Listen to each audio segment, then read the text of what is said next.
In this video, I'm going to teach you how to master Bmat Section 1. We're going to start with a brief overview of what Section 1 actually is, and then go through each problem-solving question type and how to get it right, then each critical thinking question type and how to get it right. So what is Section 1 of the Bmat? Well, it's the thinking skills part of the Bmat, so you don't technically need any scientific knowledge, but you need to be able to problem solve and to critically think about things to get to the right answer. Section 1 is generally seen to be easier than Section 2. This is mainly because you have a lot of time in Section 1, whereas in Section 2 you've got 27 questions to do in 30 minutes. And when you compare that to Section 1 where you've got 32 questions to do in an hour, it makes a big difference. In those 32 questions that you get in Section 1, 16 questions of those are problem-solving questions, and the other 16 questions are critical thinking questions. Me personally, I feel that the problem-solving questions are harder, which is why I'm going to go through them first, and later on I'll go through the critical thinking questions. So in the problem-solving part of Section 1, there are only 3 question types which they can ask you on. These question types are relevant selection, finding procedures, and identifying similarities. The question I'm going to go through can be found on the Bmat official website, which I'll put the link down in the description below. These are generally seen to be easier than the actual Bmat questions. Bmat can be and have been a lot nastier than what they've given you here. The first question type, relevant selection. Looking at the first question type, if I show you this example question here, you can see that the question has 2 different types of criteria. If I were you, I'd pause the video right now so that you can read through the question properly, and when I talk about it, you'll learn a lot more. The question gives you 2 types of criteria for a £1,000 bonus and a £500 bonus. Now, if you didn't analyze the question properly, you would find out which individuals meet each criteria. So for the £1,000 and £5,000, and then find out which ones qualify for both £500 and £1,000. But on closer inspection, the easier criteria you can use is the £500 one, because everyone that qualifies for the £500 one will have to qualify for the £1,000 one, if that makes sense. So, going through the list for the £500 bonus, you can see that S, P, O and M have absences less than 10%. Then S, J, P and O qualify for having met production targets. And everyone qualifies for having less than 8% of their output being rejected. Therefore, the only ones that qualify because they hit all 3 are S, P and O. And so the answer is D. Now, if you hadn't spotted that you could just use one criteria instead of both, because the question only asks you about who qualifies for a bonus, not a specific bonus, then you'd probably lose time in the real exam, and you might not get through all the questions. Now, because there will probably be about 5 questions like this type, it does add up if you spend double the amount of time than you actually should do on a question type, if that makes sense. Now, on to the second question type, finding procedures. With finding procedures, you're given maths to do to problem solve. Now, it's not the maths itself which is difficult, it's trying to find out what you're supposed to do with the maths which is difficult, if that makes sense. I think it'll be clearer if I actually just go through a question type with you. So here's an example. Make sure to pause the video and read through the question, because that way you'll learn more when I go through it.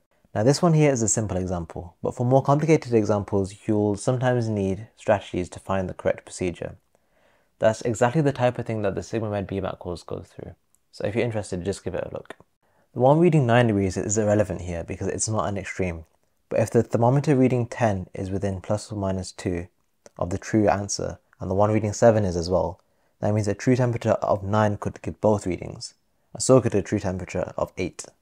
Therefore, D, 8 to 9, must be the correct answer. And now looking onto the final problem-solving question type, identifying similarities. All you have to do here is identify, the similarity, and understand how it's used in context. Here's an example, which I'll walk you through so you can see what I mean. So in this question, you can see that Thursday, Friday, Saturday, as well as Monday, all have the same number of customers. But Friday has a higher proportion of customers per hour as, written in the question. And so they must be open for a shorter period of time than Thursday and Saturday, if that makes sense. As they have the same total number of customers, but see more customers per hour. This only leaves options B and E, as these are the only days that Friday has shorter hours when compared to Monday, Thursday and Saturday.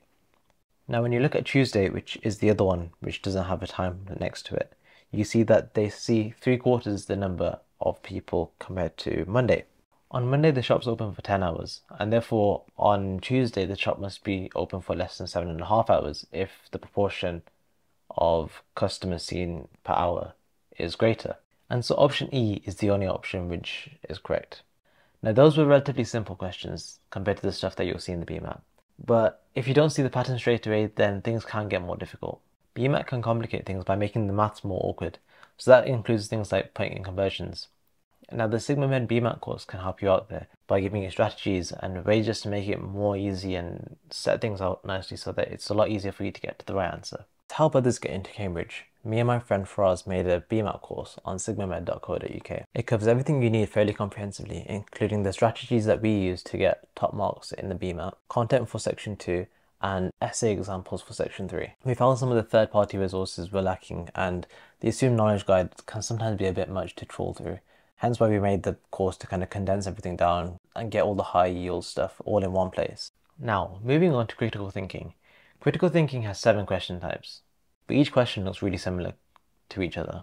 You're normally given a piece of text or an argument, which is normally around 4 to 5 sentences long. You're then normally asked a question based on that text. The 7 question types are identifying the main conclusion, drawing a conclusion, identifying an assumption, assessing the impact of additional information, detecting reasoning errors, matching arguments, and applying principles. To tackle these questions, you first need to be able to analyze the 4 or 5 sentences that you have in front of you. Each argument should have a premise, a conclusion, a few reasons, maybe negations, and an assumption. Not all arguments will have all of these, but they'll have the majority of them. Arguments can have different structures, so it won't always be premise, reason, conclusion. It might be a conclusion, reason, premise, or conclusion, premise, reason, or whatever it is. They might also add in negations or conditionals and other stuff, but we'll talk about them later on. In the course, I go through a lot more detail each of the question types compared to what I've done here. And I also give it in-depth examples where I show my working and explain exactly what I've done. So if you don't understand or want to find out more, then please either drop me a message or get the course, or do both if you want. The first critical thinking question type, identifying the main conclusion. For this question type, you'll get a paragraph, and from this you should be able to recognize the conclusion, the reasons, the assumptions, and the premises. Using these, you're supposed to then identify the conclusion and then click or circle the right one. Here's an example of an identifying the main conclusion question. Feel free to pause the video now and give yourself some time to think. You can see that in this case, the first sentence is the conclusion, which is unusual but possible. A premise is usually at the beginning of an argument. Reasons will discuss the premise, and using those reasons and maybe negations, we'll get to a conclusion, which is what we have to identify here. So the answer in this case is A. As I said, the conclusion is at the beginning. Moving on to the second question type, drawing a conclusion. For this question type, we can highlight the exact same things. So conclusions, any reasons, any premises, any negations, think about any assumptions that we might be making. Once you recognize all of these, you can accurately pick out the right answer almost every single time. Remember that conclusions are always based on reasons and always discuss the premise. Here's an example of a drawing a conclusion question. Feel free to pause and read through the question. Here, the right answer is A, because if you read the reasons given and the negations, it says coursework is not perfect, but no direct comparison is made between the two, coursework and exams, in any of the reasons in the paragraph. Now on to the third question type, identifying assumptions. An assumption is a piece of information that a reader has to, assume to get from the reason or the premise to the conclusion. This is covered in a lot more detail in the SigmaMed Bmat course, but this question type here identifies your skill to be aware of the assumptions that you make when you're reading an argument. Here's an example of an identifying assumptions question. Feel free to pause the video and read it through before I go through it. In this example, the correct answer is E, because the conclusion is in the second sentence, and to get to that conclusion, you have to assume that those who have been dismissed or retired and had a grievance against the Secret Service can't give a balanced account based on the extra information which we're giving at the start, before the conclusion, and after the conclusion. Now, on to the fourth question type, assessing the impact of additional information or evidence. Here you need to assess the argument as a whole, looking at reasons which support the conclusion.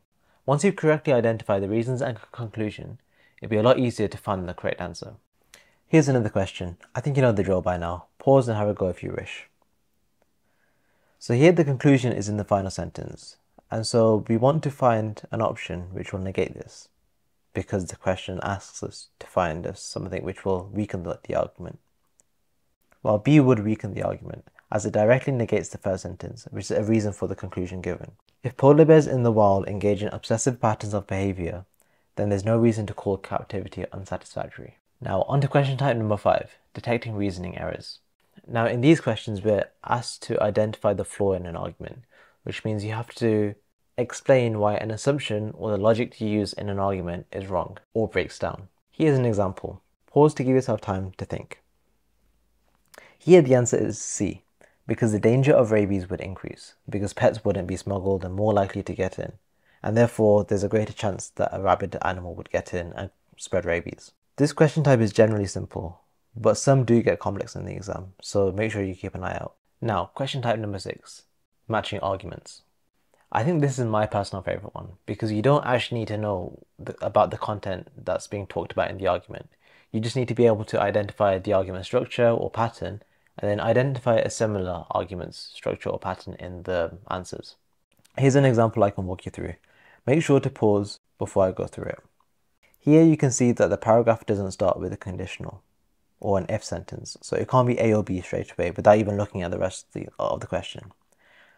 Then the second sentence or clause gives an either or statement. So now I'm looking for an either or statement in the second part. If I look down the list, it can only be C, which satisfies these two criteria. When you then look through the rest of the pattern, like I teach in the course, you can see that it has to be C. It can't be any of the other options. Because I enjoyed this one so much, I talked through this one in a lot of detail in the course. And finally, question type 7, applying principles. Now this one is probably the one that I hate the most. Here you have to identify the principle which underlies the reasoning and the assumptions in the argument. Now this is different to the find the assumption type of question that we looked at earlier, because finding an assumption only looks at a little bit of the passage. You don't need to read the full passage to find the assumption most of the time. Whereas in the applying principles question, you need to read the full thing to find out what the principle is that you're applying. Here's an example. Again, make sure to pause and have a look before I go through it. Here you can see the answer is E, as the paragraph talks about those with self-inflicted diseases and how they should have to pay for some of their treatment. In E, it talks about motorcyclists who don't wear helmets, and therefore that might be seen as self-inflicting their own diseases or their own injuries, and therefore they should have to pay for their treatment, according to the principle used in this paragraph. Now that's a basic understanding of everything in section 1.